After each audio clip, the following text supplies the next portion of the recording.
오늘 말씀은 로마서 8장 28절입니다. 로마서 8장 28절 우리 함께 합독하겠습니다. 로마서 8장 28절 한 절 말씀 우리 함께 한 목소리로 합독하겠습니다. 함께 읽겠습니다. 시작.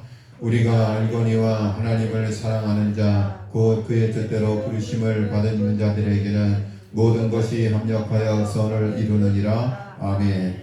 우리 앞뒤 좌우의 성도들 인사하겠습니다. 3일 동안 평안하셨습니까? 잘 오셨습니다. 반갑습니다. 우리 목사님, 성모님 고맙습니다. 반갑습니다. 네. 필리핀에서 사역하신 홍진호 선교사님이 사모님 퀼팅 일을 하세요. 그래서 천에다 글씨 같은 선생님 그림도 문양도 넣고 가방도 만들고 그랬습니다.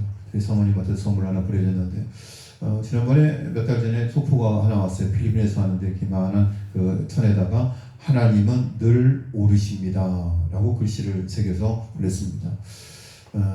신옥교회가 우리 홍재라 선교사님 위해서 기도해 주시고 또 후원해 주시는 것에 대해서 고맙고 감사한 마음을 담아서 선물로 보내준 것이라고 저는 생각을 하고 있습니다.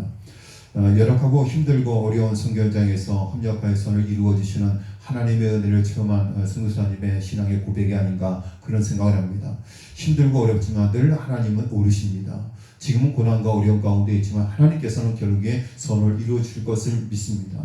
하나님의 은혜를 만들어가는 모든 과정에 지나지 않습니다. 결과는 항상 선일 것을 저는 믿습니다. 그러므로 하나님 항상 오르십니다. 그것이 바로 홍진호 선교사의 신앙 고백이 아닌가 저는 그렇게 생각을 합니다. 가만히 생각해보면 우리 속담 중에는 신앙과 관련된 것들이 적지 않습니다. 벼는 익을수록 고개를 숙인다. 우리가 겸손을 이야기할 때 이 이야기를 많이 이야기합니다. 개 한 마리가 헛짖으면 동네 개가 다 따라짖는다. 개 한 마리가 헛짖으면 잘못 짖으면 동네 개가 다 따라짖는다. 줏대 없는 개들이 있습니다. 한 마리가 짖으면 다 따라짖는 그런 개들이 있습니다. 교육정을 치면 땡그랑 치면 돌림대를 동네 개들이 다 짖습니다. 근데 저에게는 짖지 않습니다. 악독 목록 중 하나인 부끄러운 말을 버리라는 말씀이 떠오릅니다.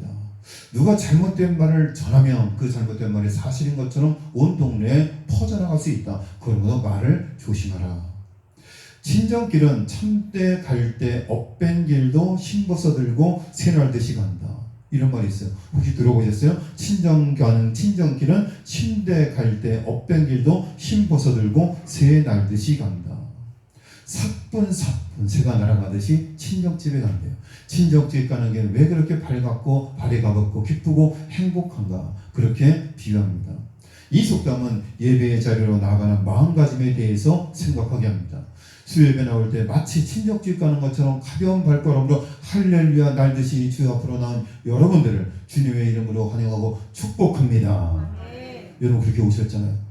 도살장에 끌려온 속 끌려오듯이 끌려온 사람이 어디 있습니까? 기쁘고 즐겁고 친정집 갈 때처럼 날듯이 뛰듯이 기쁜 마음으로 주 앞에 달려오신 여러분들 환영하고 축복합니다. 신앙을 담고 있는 속담 중에 하나가 또 있습니다. 콩 심은 데 콩 나고 팥 심은 데 뭐나요? 팥 심은 데 뭐나요? 소리 타나요? 아니요. 팥 심은 데 팥나요. 당연하지만 그 안에도 신앙의 의미가 충분히 담겨 있습니다. 콩 심어놓고 콩이 나지 않을까 걱정하는 것도 신앙이 아닙니다. 팥값이 비싸다고 콩 심어놓고 팥 나기를 구하는 것도 신앙일 수 없습니다. 여러분 메주콩 심어놓으면 소리때 안 납니다. 메주콩 심으면 메주콩 거두는 거예요. 사람은 무엇을 심든 그대로 거두는 법입니다. 오늘 우리의 삶은 우리가 살아오며 그동안 뿌린 씨앗의 결과입니다. 주님 뜻에서 벗어난 것이 아니라면 비록 눈물로 씨앗을 뿌려도 반드시 기쁨으로 거둘 날을 허락해 주실 줄로 믿습니다. 여러분 하나님의 뜻에서 어긋나지 않으면 하나님께서 반드시 눈물로 씨앗을 뿌리면 기쁨으로 거두게 하십니다. 그러므로 하나님은 항상 오르십니다. 어린애는 주먹에 쥔 빵 한 조각을 보고 노인은 제가 온 먼 곳을 본다. 이 시예요. 반칠한 시인의 원시와 근시라는 제목의 짤막한 시입니다. 어린애는 주먹에 쥔 빵 한 조각을 보고 노인은 자기가 온 돌아온 것을 본다. 내가 어떻게 살아왔는가 나의 삶의 발자취를 한 번쯤 되돌아본다. 어린아이들은 내 손에 빵이 그것만 보는 거예요. 근시안적인 삶을 사는 거예요. 그런데 노인들은 자신이 돌아온 삶을 다시 한번 돌아보고 점검한다 라는 이야기입니다. 시를 읽고는 나는 원시일까 근시일까 돌아봅니다. 나는 지금 내 손에 쥔 빵 한 조각을 들여다보고 있는가? 아니면 내가 돌아온 길을 돌아보며 반성하고 앞으로 펼쳐질 하나님의 섭리와 계획 가운데 바라보고 있는가? 라는 것입니다. 노노의 학기편에 보면 각각의 나이가 갖는 의미를 일러주는 대목이 있습니다. 40세는 사리를 알게 돼 남의 말에 미혹되지 않는다고 해서 불혹이라고 합니다. 50세는 하늘이 준 섭리를 알게 된다고 지천명이라고 합니다. 60세는 귀가 순해진다 하여 이순이라고 이야기합니다. 70세는 마음 가는 대로 해도 어긋남이 없다며 종심소욕 불류고 나이 70이 되면 내 마음대로 내 마음에 가는 대로 말하고 행동해도 어긋남이 없다. 그만큼 인생이 익었고 성숙하다라는 것을 이야기합니다. 그러니까 나이 70이 되면 말하고 행동하는 데 있어서 어떻게 하든지 그것이 어긋남이 없는 성숙한 삶을 살아갈 수 있게 된다라는 이야기입니다.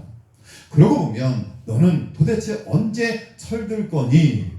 우리는 자녀를 키우면서 이런 말 한두 번 해보지 않았습니까? 저도 자라면서 그런 말 들어봤습니다. 아버님한테 도대체 너는 언제 철이 들 거니? 어떻게 보면 언제 너는 철이 들 거니? 라는 말은 아이들을 야단칠 때가 아니라 우리 스스로 늘 물어야 할 질문입니다. 철들자 망령이라는 속담을 떠올리면 더욱더 그렇습니다. 늙지 말고 익어가라는 말이 있습니다. 여러분, 늙어가는 것과 익어가는 것은 무슨 차이가 있을 수 있을까? 굳이 고민하지 않아도 우리 생각과 말, 행동이 어긋남 없는 멋지고 아름답고 넉넉한 시간이 우리 앞에 활짝 열리기를 기대합니다. 그래서 누군가에게, 믿음의 후배들에게 영적 스승의 참 모습으로 도전을 주는 삶을 살아갈 수 있기를 간절히 바랍니다. 저는 우리 시독교회 모든 성도들이 단순히 나이마에가 늙어가는 인생이 아니라 성령의 충만함으로 하나님의 은혜와 충만함 가운데 익어가는 성도의 삶을 살아가실 수 있기를 주의 이름으로 간절히 축원드립니다. 여러분, 늙어가지 않고 모두 익어가는 저와 여러분 되시기를 바랍니다. 대구제일성결교에서 심호하시는 오현태 목사님의 간증입니다. 이제 모녀가 교회를 등록을 했습니다. 친정 어머니를 따라 따님이 교회에 나오게 된 거예요. 옛날에 교회 다니다가 한동안 교회를 쭉 쉬다가 다시 어머니를 따라서 교회에 나오게 되었습니다. 그리고 대구제일성결교회에 등록하게 되었습니다. 그런데 안타깝게도 교회 등록한 지 얼마 되지 않아서 갑상생 암이라는 진단을 받게 되었습니다. 이 목사님 참 고민이 됐어요. 신앙생활을 안 한 지 오래되었는데 큰 마음을 먹고 교회에 나왔는데 암 판정을 받은 거예요. 근데 이 목사님이 이 자매에게 어떻게 위로할까 고민하고 있는데 자매가 먼저 이렇게 말합니다. 목사님, 이번 일을 통해 하나님이 저를 사랑하신다는 것을 확실히 알게 됐어요. 여러분, 확실히 믿으시길 바랍니다. 어디서 많이 듣던 말 같지? 확실히, 많이 외치죠. 확실히. 하나님이 나를 사랑한다는 것을 암이 걸리고 확실히 알게 됐대요. 이왕이면 암 안 걸리고 확실히 하시기를 바라겠습니다. 그렇잖아요. 암 안 걸리고 건강하고 만사가 형통하고 삶이 모든 것이 여유로울 때 하나님의 은혜를, 하나님이 나를 얼마나 사랑하시는가를 몸소 체험하는 저와 여러분 되시기를 바라겠습니다. 그런데 다 그럴 수는 없잖아요. 이 자매가 암에 걸렸는데 하나님을 알게 됐어요. 도무지 믿기지 않는 반응에 놀라 그 자매를 바라봤습니다. 그랬더니 그녀가 말을 이어갑니다. 자식도 그저 놓아두면 잘 자라는 녀석이 있는가 하면 품에 안고 일일이 보듬어주고 세세히 알려줘야 하는 녀석도 있잖아요. 제가 꼭 그런 녀석이에요. 그러니 날마다 갑상샘 약을 먹으면서 하나님의 사랑과 지키심을 깨달으라는 100% 오르신 하나님의 사랑이 느껴집니다. 하나님이 일일이 알려주지 않아도, 끌어안고 세세히 보듬고 알려주지 않아도 알아서 잘하는 사람들이 있는가 하면 갑상선 암 약을 먹을 때마다 하나님의 은혜를 깨달으라고, 고난과 연단을 통해서 하나님의 은혜를 깨달으라고, 하나님의 품 안으로 들어오라고 하나님께서 나에게 갑상선 암을 허락하셨기 때문에 하나님은 오르시고 그 오르신 하나님께서 나를 고쳐주시고 이 고난과 연단을 통해서 더욱더 큰 하나님의 은혜를 체험해 가실 것을 저는 믿습니다. 그런데 하나님은 오르시고 나는 감사합니다. 이 자매의 신앙의 고백이에요. 어떤 상황에서 하나님 이것이 제게 마땅합니다 라고 믿음으로 반응할 때 모든 상황은 복이 되는 거예요. 우리 믿는 성도들이 다 복이 되는 거예요. 버릴 것이 하나도 없는 거예요. 농사가 안 돼도, 고추 농사가 잘 안 돼도, 참깨 농사가 잘 안 돼도, 죄송합니다, 농번기 시작하는데 자꾸 초쳐서 잘 돼도 그러면 좋겠지만 안 될 수도 있잖아요. 안 돼도 잘 돼도 모든 상황, 어떤 상황도 하나님 그 상황이 제게는 마땅합니다. 그렇게 반응하고 받아들이는 것이 참된 믿음인 줄로 믿습니다. 감사원금을 드릴 때마다 봉투에 하나님은 언제나 오르십니다 라고 써내는 분이 있습니다. 하나님께서 기뻐하실 신앙의 고백이요 어려움을 이겨낼 수 있는 믿음이라는 생각을 해봅니다. 하나님은 언제나 오르십니다. 여러분 이렇게 감사원금을 써내는 사람들은 모든 것이 감사한 거예요. 여러분 고구마 전도원 김기동 집사님 지금 목사님이 되었습니다. 제가 그런 이야기 들었잖아요. 이 목사님이 중앙성 침범에 오면서 정년 충돌이 일어났잖아요. 간만에 차려 목숨을 건졌어요. 그러면서 이 김기동 목사님이요 운전을 하고 걸어가면서 중앙선이 있잖아요. 막 차를 지나가면서 차가 지나 할렐루야 하나님 감사합니다. 감사합니다. 뭐가 감사해요? 중앙선을 침범하지 않고 내 차를 들이받지 않은 것이 감사합니다. 하나님 할렐루야 감사합니다. 한 대가 지나면 감사합니다. 두 대가 지나면 감사합니다. 할렐루야 감사 다 감사한 거예요. 왜요? 중앙선 침범하지 않고 내 차를 들이받지 않은 것이 감사합니다. 그랬대요. 아들이 대학에 떨어지고 재수를 하게 됐어요. 그래서 그 다음 주에 재수 감사원금 감사원금 드릴 때 하나님 감사합니다. 재수할 수 있게 주셔서 감사합니다. 전 고구마 전도 김기동 그때 집사님이죠. 참 간증은 참 은혜스럽고 참 재밌게 들었습니다. 하나님 이것이 제게 마땅합니다. 그러면서 김기동 목사님 하신 말씀 중에 기억에 남는 말씀이 이거예요. 저는 하나님의 일을 하고 하나님은 제 일을 하겠습니다. 제 일을 해주세요. 그런 거예요. 내가 내일 하는 것보다 하나님 내일 책임져 주는 게 더 잘 된다는 거예요. 사업이 더 잘 된다는 거예요. 내가 몸부림치고 아무리 했어도 하나님이 돌보지 않으면 안 되는데 나는 하나님의 일을 하겠습니다. 뭐요? 전도하는 일. 복음 전하는 일 하겠습니다. 하나님이 내 사업을 책임져 주시옵소서. 감사함을 드릴 때마다 하나님은 언제나 오르십니다. 모세는 40년 동안 미디안 광야에서 진행했습니다. 다윗은 사울 왕의 광기어린 질투심으로 오랜 세월 도망자 생활을 했습니다. 요셉은 꿈을 꾼 뒤 13년 동안 애굽에서 종살이와 억울한 감옥살이를 했습니다. 하지만 그 세월 속에서 하나님은 오르셨습니다. 하나님의 선하신 뜻과 계획이 이루어지는 과정이었습니다. 하나님은 그때 더 성실하게 일하고 계셨습니다. 하나님 우리가 전혀 생각하지 못했던 방법으로 역사하실 때가 있습니다. 원하고 기대했던 것과는 전혀 다른 길로 인도하실 때가 있습니다. 하지만 돌이켜보면 그것이 가장 좋은 길이었음을 깨닫게 됩니다. 여러분 그렇잖아요. 하나님 그거 아닌 것 같은데 뒤돌아보니까 그것이 최선의 방법이었어요. 사노라면 언제나 좋은 날도 오겠지 라고 말하면서 아무런 노력도 하지 않고 막연한 낭만에 빠진 사람이 있습니다. 막연한 기대는 부정적인 자아 못지않게 위험한 웅덩이와 같습니다. 아무런 준비도 없이 그저 오늘 허송세월로 보내면 쨍하고 해뜰 날은 결코 없을 것입니다. 여러분 송대관이 맨날 외치죠. 쨍하고 해뜰 날 돌아온단다. 아무것도 하지 않고 사노라면 언젠가 좋은 날이 오겠지. 아무것도 안 하면서 여러분 그러고서 좋은 날은 결코 오지 않습니다. 내가 아무것도 하지 않으면서 쨍하고 좋은 날은 해뜰 날은 오지 않는다는 이야기. 이런 사람에게는 고난이 아니라 고생이 되는 겁니다. 하나님이 고난을 허락하신 큰 이유는 고난을 통해 못난 자아가 죽고 주님만 바라보게 하려는 데 있습니다. 고난을 당할 때 몸부림치는 기도를 하며 자신을 돌아보고 주님의 은혜를 간구해야 됩니다. 그러면 고난이 오히려 유익이 됩니다.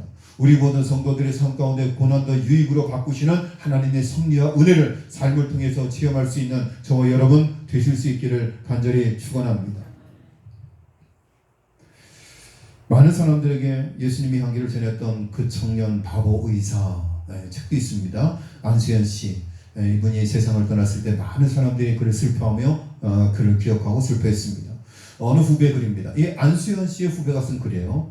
2006년 1월 5일 만 33세 내 영적 스승이며 친형과 다름없는 수현 형은 하나님의 부르심을 받았다. 형의 몸에서 생명을 지탱해 주던 의료 장비들을 하나하나 떼어냈다. 마지막으로 나는 형의 얼굴을 가슴에 안고 울었다. 형의 장례식에 구름처럼 몰려드는 초목객들을 바라보면서 나는 이것이 형의 장례식이 아니라 결혼식이었으면 얼마나 좋을까 하며 혼자 눈물 지었다. 형이 천국으로 떠난 후 오랫동안 하나님께 기도하며 그 뜻을 물었다. 형이 이 땅에 남아있으면 더 많은 사람들에게 예수님의 향기를 전하고 더 많은 주의 일을 했을 텐데 굳이 형을 부르신 이유가 무엇인가요? 하나님 손해 아닌가요? 여러분 이런 질문을 비슷한 질문을 해보지 않았습니까?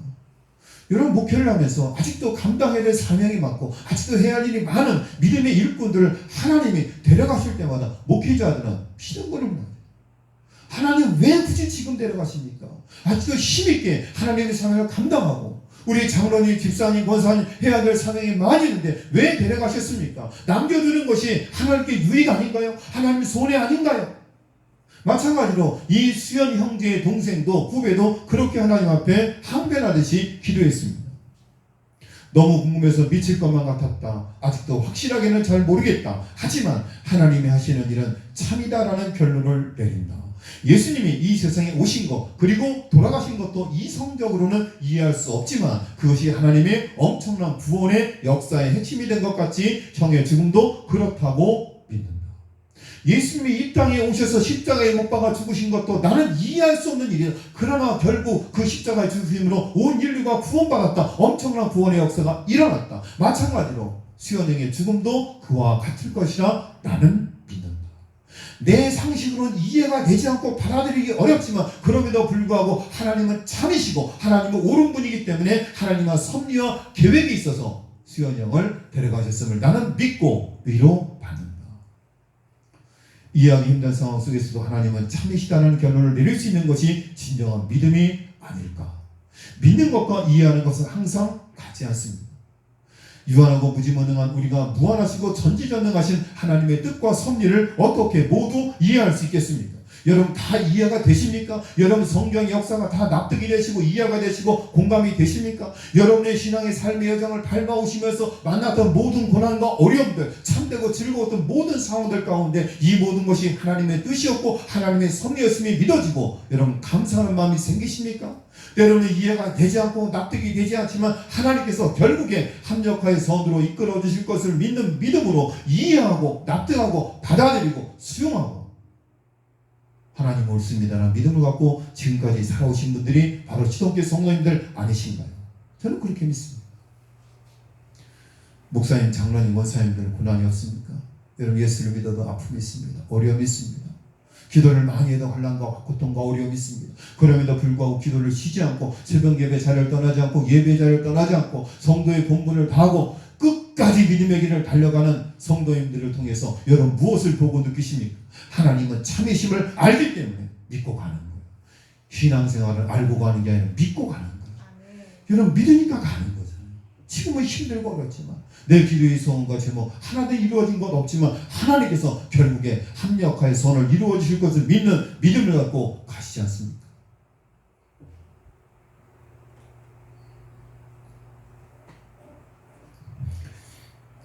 구아노라는 천연 비료가 있습니다. 참 봄이 되면 배론 냄새가 있어요. 퇴비를 나눠주는 이장님이 퇴비 받아가세요. 그럼 퇴비를 다 받아가요. 그는 퇴비를 받아서 쫙 뿌리고 로타를 치잖아요. 퇴비를 깔아놓고 나면 얼마나 냄새가 고약한지 몰라요. 자, 그런데 이게 무슨 비료예요? 화학 비료예요? 천연 비료예요? 천연 비료. 화학 비료가 왜 천연 비료가 좋아요? 천연 비료가 좋겠죠. 구아노라는 천연 비료가 있습니다. 여기에 식물의 병원균을 억제하는 효과적인 곰팡이균이 다량 함유되어 있습니다. 그러니까 이 비료를 쓰면, 이 천연 비료를 쓰면 식물의 병이 안 나는 거예요. 참 기가 막히게 좋은 천연 재료입니다. 구아노는 고대 잉카 제국부터 보물로 여겨졌습니다. 얼마나 귀했는지 구아노 때문에 전쟁까지 일어났습니다. 그러니까 이 퇴비를 얻기 위해서 국가 간에 생명 걸고 전쟁이 일어났다는 이야기예요. 여러분 이해가 되십니까? 시동리에 퇴비 전쟁이 일어났어요? 그런 거 일어나지 않잖아요. 부족해? 그래 우리 거 같았어. 모질라? 그래 우리 거 같았어. 그러잖아요. 그런데 이 당시에는 너무나 귀했기 때문에 이 구아노 때문에 국가 간에 전쟁이 일어난 거예요. 1879년 영국과 프랑스의 지원을 받은 칠레가 페루 볼리비아 연합군에 대항해 이긴 남미 태평양 전쟁이에요. 그러니까는 칠레라는 나라하고 페루 볼리비아 연합군이 전쟁을 했어요. 그래서 칠레가 페루 볼리비아 연합군을 이겼어요. 그런데 칠레가 이긴 것은 영국과 프랑스의 지원을 받았기 때문이에요. 이 전쟁으로 페루는 폐허가 됐고 볼리비아는 바다로 나가는 통로를 잃어버렸어요. 여러분 이 페루, 볼리비아, 칠레 여러분 이런 나라들이 퇴비를 얻기 위해서 생명 걸고 싸웠어요. 구아노는 페루 연안섬에 수백 미터 높이로 쌓인 새들의 배설물 퇴적층으로 만들어졌기 때문에 남미 태평양 전쟁은 새똥 전쟁이라고 불리는 거예요. 새들이 계속 똥을 싸는 거예요. 그리고 그 똥이 쌓이고 굳어져서 퇴적층이 돼서 수백 미터 높이로 쌓인 거예요. 그리고 이것을 캐다가 농사에 활용하는 거예요. 그런 병이 와서니까 농사가 잘 되는 거예요. 여러분 인생도 마찬가지예요. 사람들은 당장 쓸모없어 보이는 것들, 심지어 사람조차 하찮게 여기는 거예요. 지금 내 눈에 쓸모가 없으면 버리는 거예요. 사람도 안 만나는 거예요. 내 입 속에 있어야지만 만나는 거예요. 내가 뭔가 유익을 얻을 수 있는 사람만 골라서 만나는 거예요. 세상 사람들은 그래요. 물건이든 사람이든 내게 유익하지 않으면 버리는 거예요. 성경은 다르게 말합니다. 하나님을 사랑하는 자, 곧 그의 뜻대로 부르심을 입은 자들에게는 모든 것이 합력하여 선을 이루느니라. 여러분, 예수 믿는 사람들은 사람을 골라서 사귀지 않습니다. 사람을 골라서 상대하지 않습니다. 똑같은 마음으로 대합니다.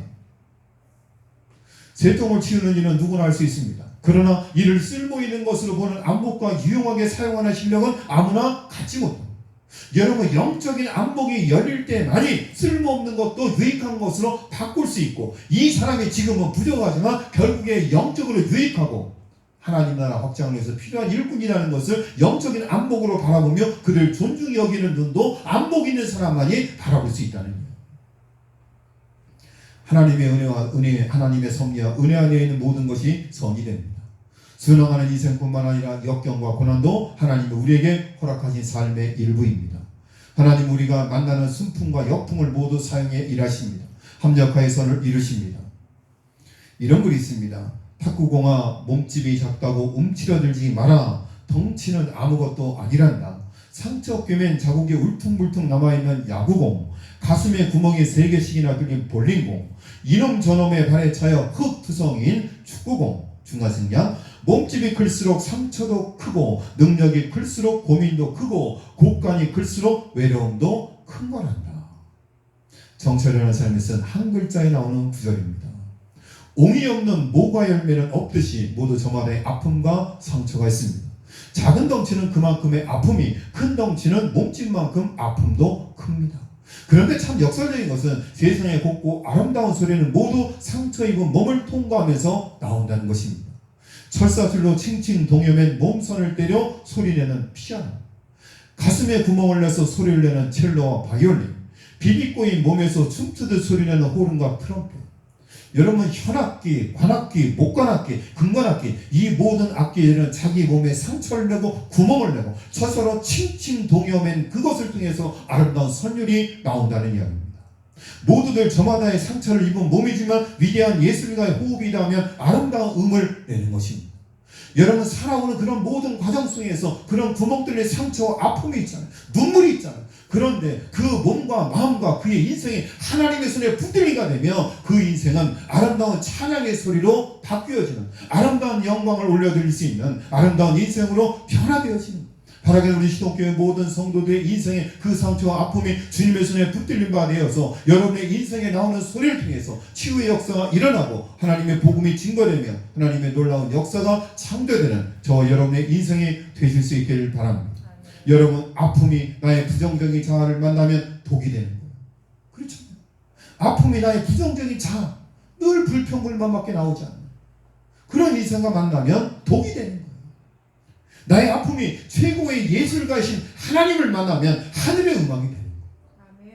우리 시동교회 모든 성도들의 인생, 상처와 아픔 하나님께서 만져주시고 하나님 만나는 것을 통해서 하늘의 음악으로 쓰임받을 수 있기를 바랍니다. 우리의 고난, 아픔, 상처, 승리와 패배 모든 것을 선으로 바꾸시는 하나님은 항상 오르십니다. 언제나 오르신 하나님의 섭리와 계획을 믿고 순종함으로 승리의 삶을 살아가시기를 주의 이름으로 간절히 축원드립니다. 한번 따라하겠습니다. 하나님은 언제나 오르십니다. 아멘. 기도